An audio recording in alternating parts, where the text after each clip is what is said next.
Welcome back to another edition of Tech Tip Tuesday. My name's Kasey, and I'm going to be your host for today's session.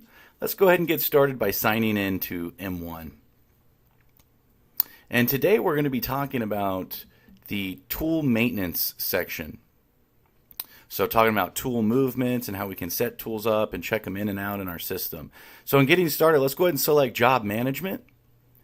And notice down to the right, that's where we'll be operating out of for today's session. Let's click on Tool Maintenance. Tool Maintenance. Now, off the bat, we can see we need a tool ID, so that's no surprise, just like anything else in M1. Typically on these, I just like to be clear and spell them out, something memorable. In this case, we're going to log a chainsaw. Now, to the right of that, we have Tool Category. Right, tool category, which we'll talk about here in just a minute. Notice that as soon as I log my ID, the tree has loaded here. You can see tool memos and movements.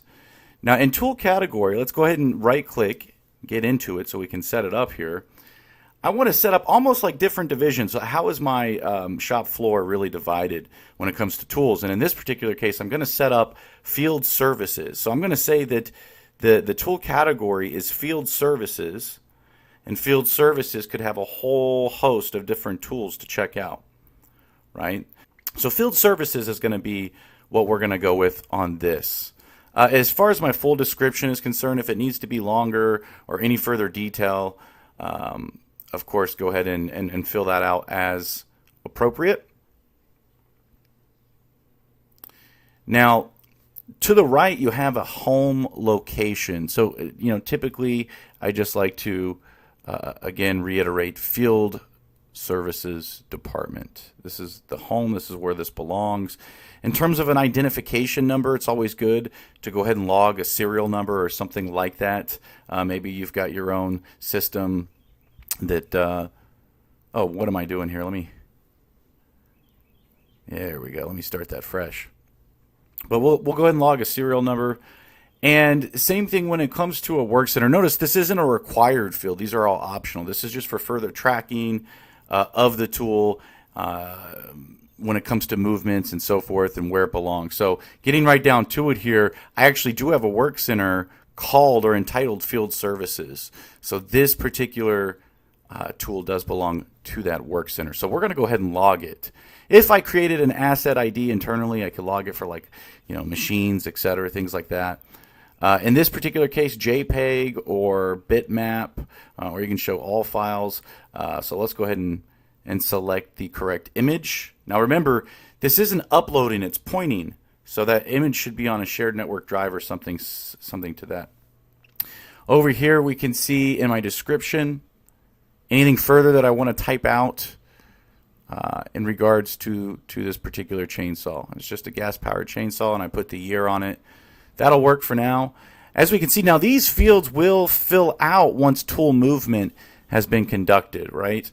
So for now, these are just fields here, as you can see, grayed out fields, but these informational fields will be filled in with the appropriate data once somebody checks out the tool. And then related documents, this could be manuals, any work instructions to go along with this item. Is there any personal protective gear that should be taken? Many different things that you can put in either to the related documents section, or in the tree there's a tool memo here. So same thing, you can copy and paste work instructions in here, anything that should go along with this item. Now tool movements, we'll need to go ahead and select an ID for tracking capability. And from here, ladies and gentlemen, really quite straightforward. So whoever the user is logged in this case, whatever ID you're logged in, I'm logged in as the admin here. You're the one that's opening the screen. And as you can see, you just go through and you fill out who's checking it out. We can see that Jeff Groves is checking this out. And when is this going to be turned back in? When can we expect to see this tool back? I guess that depends on the type of work that's being done or the length of the job, etc. If you wanted to log further reasons, you could have that information here for further reporting. In particular, reason of the checkout, was this for something annually out in the field that you're doing? Was this for a work order? Was this for a warranty? What is the other reasons here that you would like to log? So few different options you can go with there. And then notes as well. So this would be notes from the person that's going to be checking this out. Can just log further detail there. Of course, down below the notes, you can see that there's jobs. So again, this doesn't have to necessarily be related to a job, but I would think in most instances that it would be related to a job, right? Because then again, if you've got it logged in your system, you're working on something for somebody in most cases. Doesn't have to be, but in most cases, I imagine you would. So you'd select the appropriate job that this coincides with. All right, and that being said, that's it for today's session. I'd like to thank everybody for attending, and we'll see you next time.